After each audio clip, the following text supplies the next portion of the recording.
Garmin Dash Cam Mini 2 promises tiny camera, huge protection. Either we have reached the point where a car key-sized spy can watch your entire drive without being seen, or it is another stealthy gadget that goes MIA when it matters. On paper, it is a 1080p clarity HDR dash cam with a 140-degree lens, voice control in 6 languages, Wi-Fi uploads to a secure vault, parking guard alerts, and even live view access when your car is parked. Sounds heroic, but here is the thing, those claims come with fine print. I stuck it behind my mirror and drove with it daily for 2 weeks through day sun, night rain, and hot parking lots. I have put the direct link to check current pricing in the description, but before you click anything, let me show you what I discovered after 2 weeks of testing. What Garmin says this does is simple. Be your invisible eyewitness that automatically records incidents, lets you save clips hands-free, and keeps your footage safe in the cloud.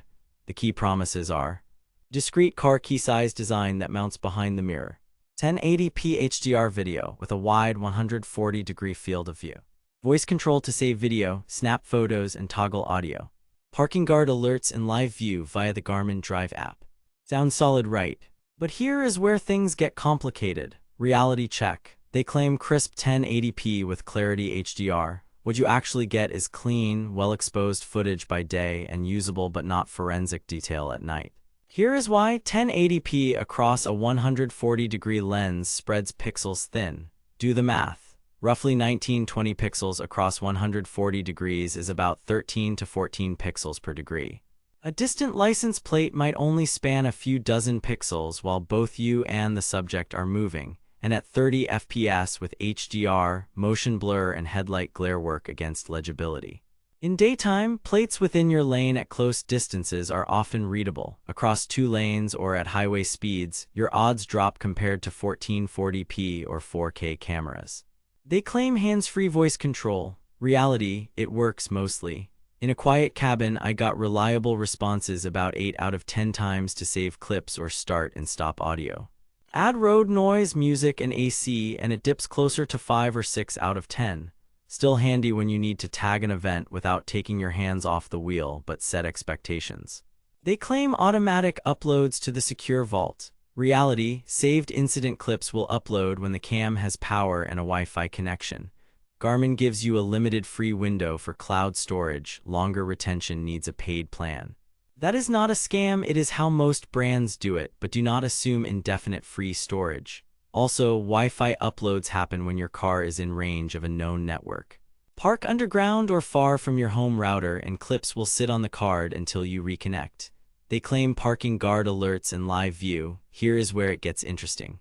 Parking guard and live view require constant power and an active Wi-Fi connection with your phone or a network.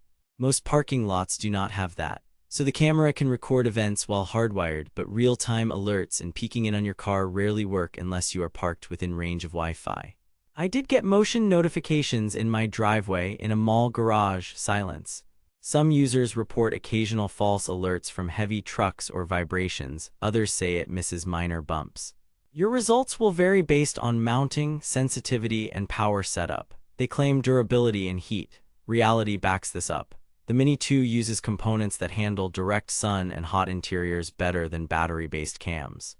Mine sat in a baking lot at triple-digit temps and kept rolling. That is a big deal for anyone in hot climates. They say you can view up to 4 cams in the app. True, but here is the plot twist: Wi-Fi transfer is slow.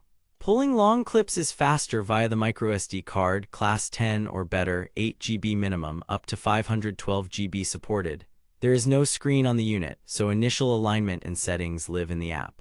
And note this, there is no built-in GPS on the Mini 2, so no speed or location stamps unless you move up to a different Garmin model. Video quality. Daytime HDR looks balanced with decent dynamic range, traffic lights and road signs are clear, and plate capture is reliable at close range in your lane. Night video is better than many cheap 1080p cams thanks to HDR, but fast-moving plates under glare can smear. If plate capture is your top priority, a 1440p or 4K cam will outperform it. Parking protection. With a hardwire kit supplying constant power, the camera can monitor events and save clips, and it can ping you if it is on Wi-Fi. Without Wi-Fi, you still get recordings, just not alerts. Live view is more of a driveway feature than a parking lot security system.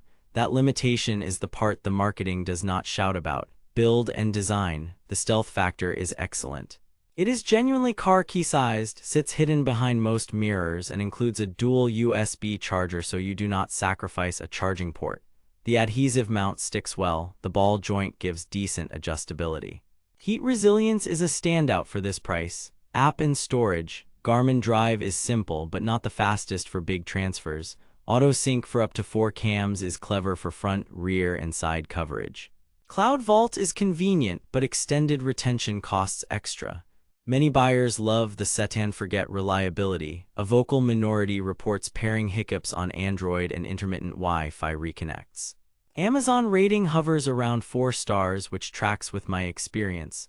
What nobody tells you: there is no screen, so all interactions are via voice and app. There is no built-in GPS. Frame rate tops at 30 FPS. If your priority is courtroom-grade plate clarity at night or remote surveillance away from home Wi-Fi, you will want different hardware. Verdict: recommended with caveats. At $129.99, the Garmin Dash Cam Mini 2 delivers stealthy design, reliable loop recording, heat-tolerant hardware, and good daytime video with solid HDR. It is worth it if you want an invisible witness you can forget about until you need the footage. Skip this unless you value stealth and simplicity if your must-haves are built-in GPS stamps, higher than 1080p detail, or true remote parking surveillance without nearby Wi-Fi. In that case, look at a 1440p cam like Viafo A119 series or step up within Garmin to a model with GPS and a screen. For commuters who want a tiny, trustworthy brand name cam, this is a smart buy. Stay savvy out there. Thanks for watching. If this review saved you from wasting money or helped you find something actually worth buying, I have put the link to check current pricing and read more reviews in the description. And hey, if you do decide to buy through my link, it helps fund these investigations without costing you extra. Got questions or want me to test the Garmin 47 or a 4K alternative next? Drop a comment, hit like, and subscribe so you do not miss it. New deep dives every week. Drive safe and shop smart.